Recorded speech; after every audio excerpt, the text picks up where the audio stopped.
आज हम जिस चीज़ के बारे में बात करने जा रहे हैं वो है फिजिकल क्वांटिटीज, यानी कि फिजिकल मिकदारें।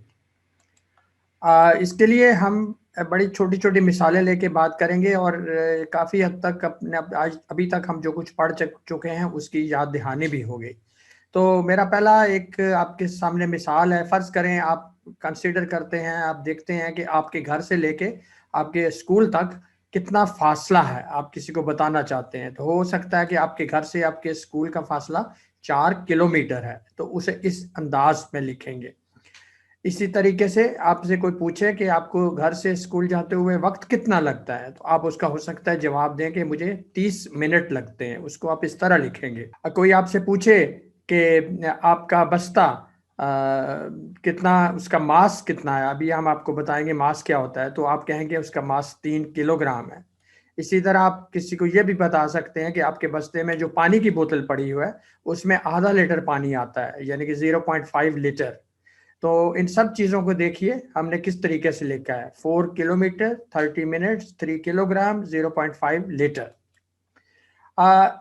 आपके याद होगा हमने आपको कहा था कि आपकी उम्र के मुताबिक आपका कद तकरीबन 1 मीटर होना चाहिए। तो इससे ताकि आपको एक अंदाज़ा हो जाए कि 1 मीटर होता कितना है, तो अब मुझे यकीन है कि आप सबको पता होगा कि 1 मीटर कितना होता है।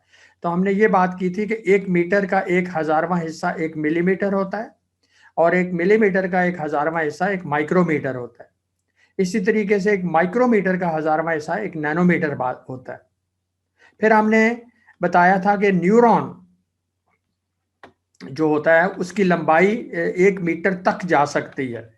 ये 1 मीटर तक जा सकती है और उसकी चौड़ाई 5 माइक्रोमीटर होती है या 5 माइक्रॉन्स होती है।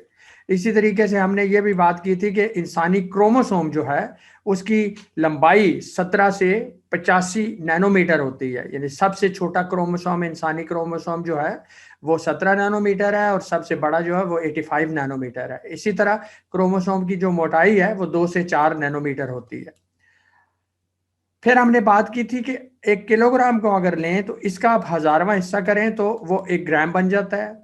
और बिल्कुल जिस तरह हमने मीटर को छोटा किया था, इसी तरह अगर आप 1 ग्राम का 1,000वां हिस्सा लेंगे तो वो 1 मिलीग्राम बन जाएगा। जिस तरह 1 मीटर का 1,000वां हिस्सा मिलीमीटर बना था, यहाँ पे 1 ग्राम का 1,000वां हिस्सा मिलीग्राम बन जाएगा और 1 मिलीग्राम का 1,000वां हिस्सा फिर 1 माइक्रोग्राम बन जाएगा। तो इसमें सब में आप देखिए कि हमने एक हर चीज जो लिखी है इसके साथ एक अदद लिखा है और एक यूनिट लिखा है।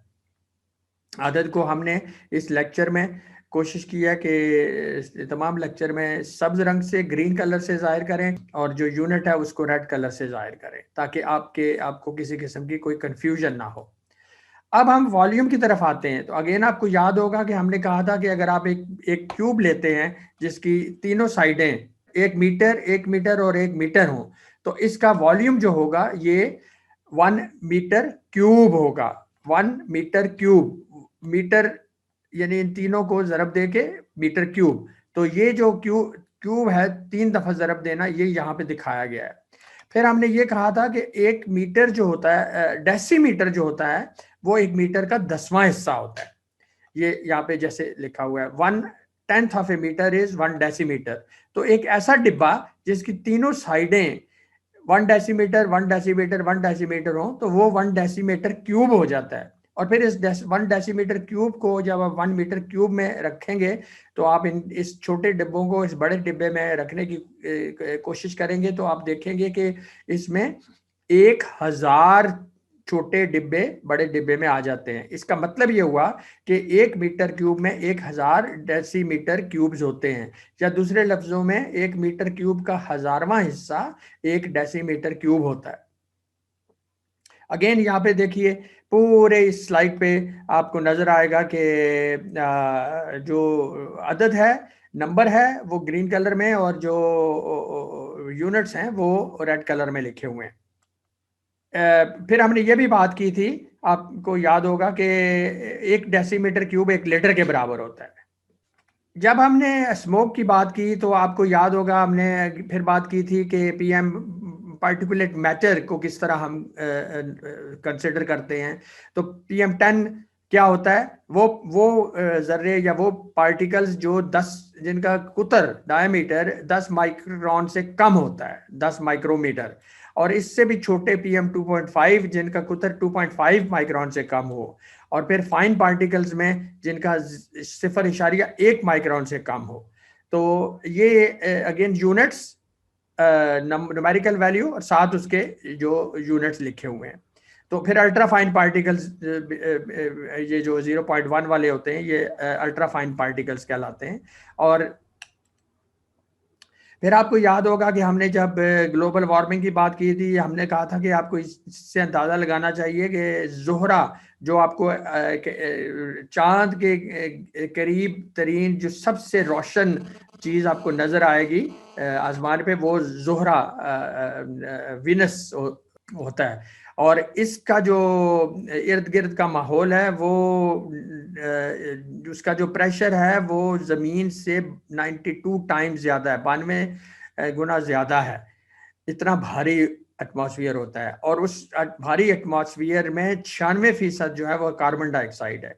तो यानी कि कार्बन डाइऑक्साइड से भरा हुआ बहुत भारी एटमॉस्फेयर है, और यही वजह है कि वहाँ पे जो सरफेस टेम्परेचर है वो देखिए 464 डिग्री सेंटीग्रेड है, जबकि ज़मीन का जो औसत टेम्परेचर है वो 14 डिग्री सेंटीग्रेड। तो ये इधर भी देख लीजिए आप कि 464 ग्रीन कलर में लिखा हुआ है और डिग्री सेंटीग्रेड रेड में।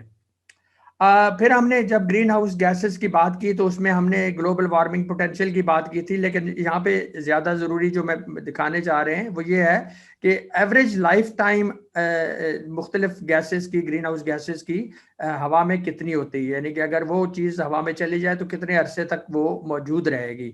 तो इसमें अगेन ये देखिए, इसकी कार्बन डाइऑक्साइड की लाइफ टाइम आएगी 200 ईयर्स, मीथेन की लाइफ टाइम होगी 17 ईयर्स, CFCs की लाइफ टाइम है 100 ईयर्स, और नाइट्रस ऑक्साइड 150 ईयर्स। तो इसमें भी ये देख लीजिए 200 ईयर्स, 200 एक नंबर और ईयर्स यूनिट, 17 नंबर और ईयर्स यूनिट, इस तरीके से ये बोलते हैं। इसके बाद जब हमने यूनिट ऑफ फोर्स की बात की थी तो हमने कहा था कि 1 किलोग्राम जो है वजन, मास बल्कि, उसको जमीन एक कुव्वत से खींच रही है, और कितनी कुव्वत है, वो कुव्वत है 9.8 न्यूटन।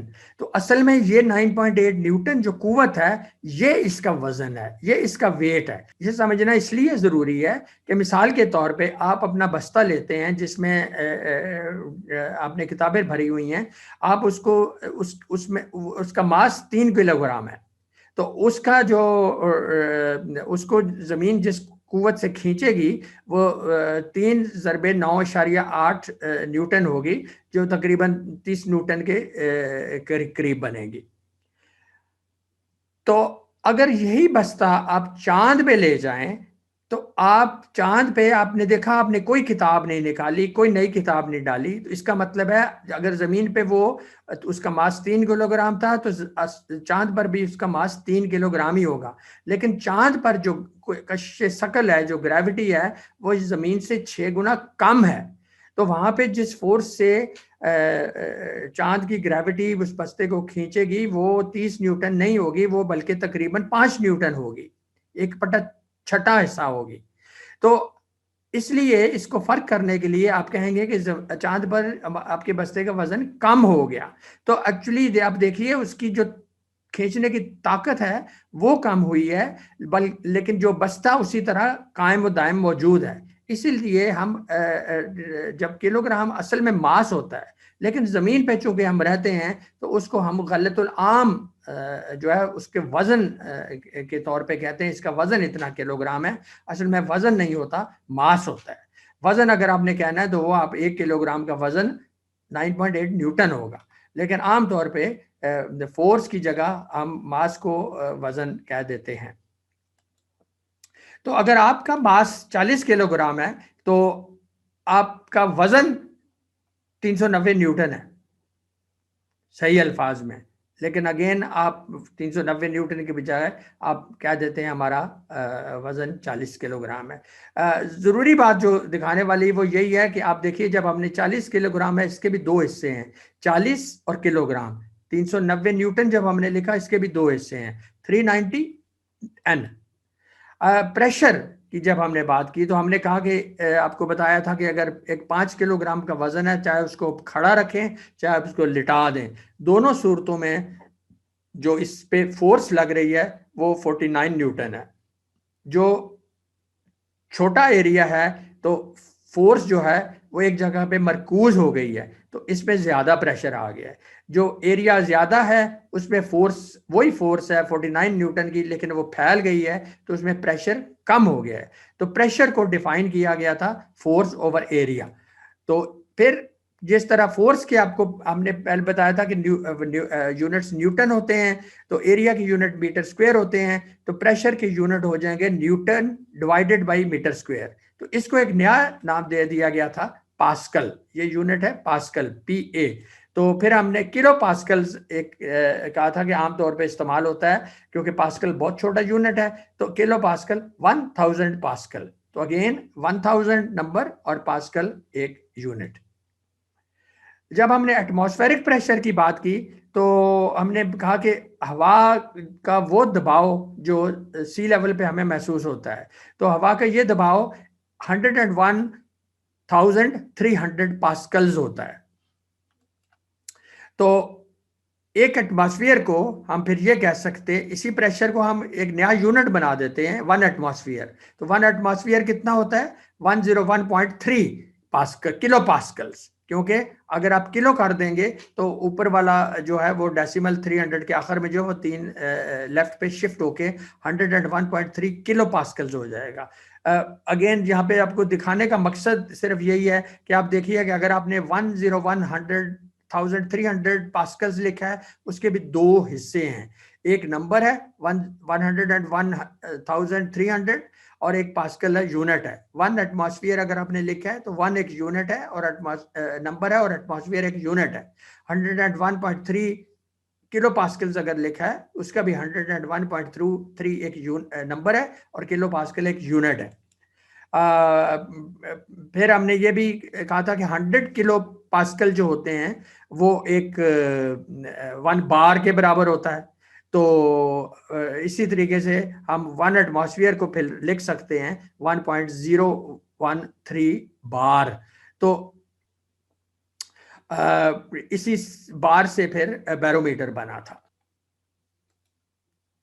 अब हम बात आते हैं, इस पे आते हैं कि इंटरनेशनल जो बैनुल-अक़वामी यूनिट्स का सिस्टम है वो है क्या। तो ये सिस्टम असल में इसका नाम ये बनाया गया, इसका नाम बनाया गया फ्रेंच लैंग्वेज से, जिसमें इसको कहते हैं सिस्टम इंटरनेशनल द यूनिट्स, यानी कि इसका अंग्रेजी में अगर है तो सिस्टम ऑफ यूनिट्स, जिसको फिर एस सिस्टम से एस ले लिया गया और इंटरनेशनल से SI ले लिया गया। तो SI सिस्टम ऑफ यूनिट या SI यूनिट्स कहते हैं।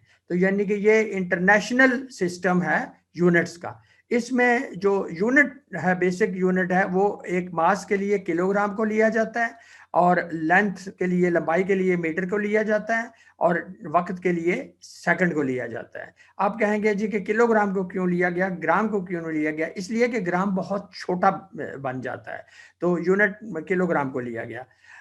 अब आप ये देखिए, एक और बात जो याद रखने वाली है कि ये बेस यूनिट्स हैं।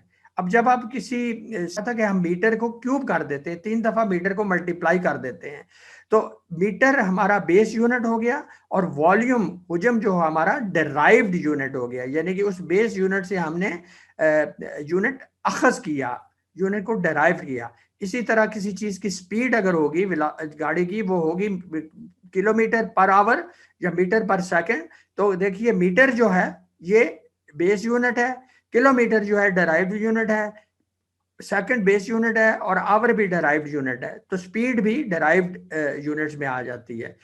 तो इस तरीके से आप बेशुमार जगह देखेंगे कि आपको डिराइव्ड यूनिट सारे जो हैं वो बेसिकली जो बेस यूनिट्स हैं, तीनों हमारे ये दिखाए गए, इन्हीं से बनते हैं। अब हम आते हैं फिजिकल क्वांटिटीज की तरफ। तो आपको अब मालूम हो गया होगा कि जब जहाँ तक लंबाई की बात होती है तो हम या फासले की बात होती है तो हम किलोमीटर की बात करते हैं, हम मीटर की बात करते हैं, हम डेसीमीटर की बात करते हैं, हम सेंटीमीटर की बात करते हैं, हम मिलीमीटर की बात करते हैं, माइक्रोमीटर की बात करते हैं, हम नैनोमीटर की बात करते हैं। तो फासला या लंबाई हम इस तरह नापते हैं। इसी तरह जब टाइम है तो टाइम आमतौर पे हम सेकंड्स और 60 सेकंड का एक घंटा एच आवर्स और 24 आवर्स का एक दिन डी डे और 365 दिनों का एक साल ईयर। जब हम मास की बात करते हैं तो हमने कहा कि हमने किलोग्राम का हजार वाले से किलोग्राम में बात कर सकते हैं, हम ग्राम में बात कर सकते हैं, हम मिलीग्राम में बात कर सकते हैं, हम माइक्रोग्राम में बात कर सकते हैं। और वॉल्यूम में जब हम बात करते हैं तो हमने अभी देखा कि हम मीटर क्यूब में बात करते हैं, हम डेसीमीटर क्यूब में बात करते हैं, या हम लीटर में बात करते हैं। फोर्स न्यूटन है और प्रेशर जो है इसको आप पास्कल में बता सकते हैं, किसी को एटमॉस्फेयर में बता सकते हैं या बार में बता सकते हैं। तो ये सारी फिजिकल क्वांटिटीज के साथ जो यूनिट्स लगेंगे उनकी मिसाल है।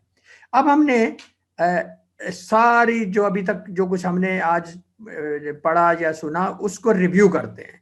तो आप एक एक चीज को हम बारी बारी लेते जाते हैं। हम ये टेबल बनाया हुआ है जिसमें मिकदार का नाम है और लेफ्ट साइड वाले कॉलम में फिजिकल मिकदार है। तो घर से स्कूल का फासला कितना था? 4 किलोमीटर। घर से स्कूल तक पहुंचने का वक्त कितना था? 30 मिनट्स। स्कूल बैग का मास कितना था? 3 किलोग्राम। बोतल में पानी की मिकदार कितनी थी? 0.5 लीटर। न्यूरॉन की लंबाई कितनी थी? 1 मीटर।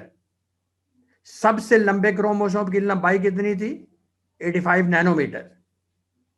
बड़े पार्टिकुलेट मैटर पार्टिकल का PM10 का कुतर कितना था? 10 माइक्रोमीटर। इसी वजह से उसको PM10 कहते हैं। 1 किलोग्राम की जमीन की तरफ कशिश 9.8 newton. Atmospheric pressure 101.3 kilo pascals. तो अब हमने ये देख लिया इससे कि हमारे पास जो भी कोई फिजिकल क्वांटिटी होगी, फिजिकल मिकदार होगी, इसके दो हिस्से होंगे। एक इसका न्यूमेरिकल मैग्नीट्यूड होगा और एक इसका यूनिट होगा। ये न्यूमेरिकल मैग्नीट्यूड का ये कह सकते हैं कि उसके साइज कितना है, उसकी मिकदार कितनी है और फिर उसका यूनिट कितना है। ये बड़ा ज़रूरी होगा कि मसलन आप जब क्रोमोसोम की बात करेंगे कि क्रोमोसोम हमारा 85, तो क्या आप लगाएंगे? आप 85 मीटर तो नहीं लगा सकते, गलत हो जाएगा। आप 85 आपको सही यूनिट चूज करना पड़ेगा।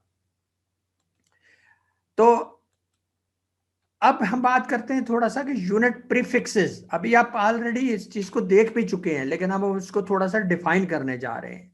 प्री का मतलब है पहले, फिक्स करने का मतलब है जो आप यूनिट की अलामत से पहले लगाते हैं या जो आप यूनिट की अलामत से पहले लिखते हैं। तो ये एक टेबल है, इसको भी हम बारी बारी गौर से देखेंगे।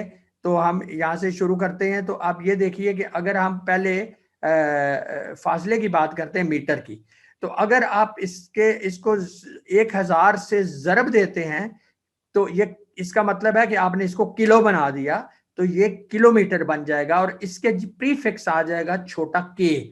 इसी तरीके से वजन अगर ग्राम है तो उसको आप 1000 ग्राम 1000 से ज़रब देंगे तो वो किलो के किलोग्राम बन जाएगा। तो वो एक डेसीमीटर बन जाएगा। और अगर आपने उसको 100 से तकसीम किया है तो वो 1 सेंटीमीटर बन जाएगा। और अगर आपने उसको 1000 से तकसीम किया है तो वो 1 मिलीमीटर बन जाएगा। और अगर आप उसने आपको 1 मिलियन से तकसीम करेंगे तो 1 माइक्रोमीटर बन जाएगा। और अगर आप उसको 1 बिलियन से तकसीम करेंगे तो 1 नैनोमीटर बन जाएगा। इसी तरह वजन में किलोग्राम, मिलीग्राम, माइक्रोग्राम और फिर नैनोग्राम।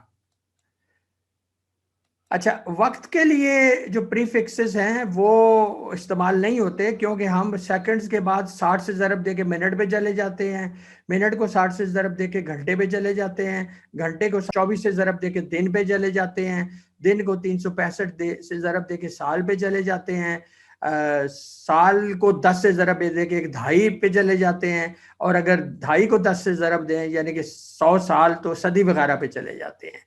लेकिन ज़रूरी बात यह है कि जो सेकंड है इसकी जो छोटी वैल्यूज़ हैं वो अक्सर इस्तेमाल में आती हैं। तो यानी कि 1 सेकंड का 1000वां हिस्सा 1 मिली सेकंड इस्तेमाल में आता है, 1 सेकंड का 1 मिलियंथ हिस्सा 1 microsecond, billionth nanosecond, picosecond, बल्कि 1 फेम्टो सेकंड तक भी आता है।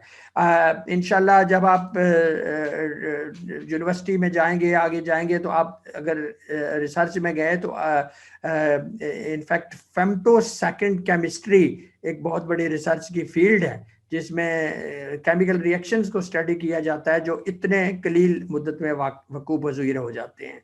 तो यहाँ पे भी बेसिकली प्रीफिक्सेस वही हैं।